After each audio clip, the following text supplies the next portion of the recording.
अर्धा किलो मटण आहे, त्यात घालायचे 1 कप दही, आलं लसणाची पेस्ट, लाल मिरची पावडर, हळद, भाजलेली जिऱ्याची पूड, धना पावडर, बिर्याणी मसाला, मीठ, हिरवी मिरची तिखटपणासाठी घेतल्यात. काही खडे मसाले घालायचे, कोथिंबीर, पुदिना सगळे एकजीव करून घ्यायचं.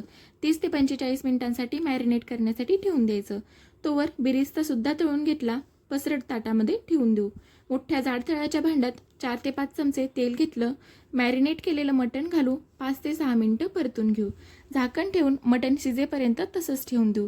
अधेमध्ये हलवत राहायचं. वरनं पाणी घालण्याची गरज नाही. भातासाठी मोठ्या पातेल्यात पाणी गरम केलं. खडे मसाले, मीठ, मिरची, कोथिंबीर, पुदिना, लिंबू, तूप घालायचं. भिजवलेला तांदूळ घालायचा. 80% शिजवून घ्यायचा. हा तांदूळ डायरेक्ट शिजवलेल्या मटणावरती घालायचा.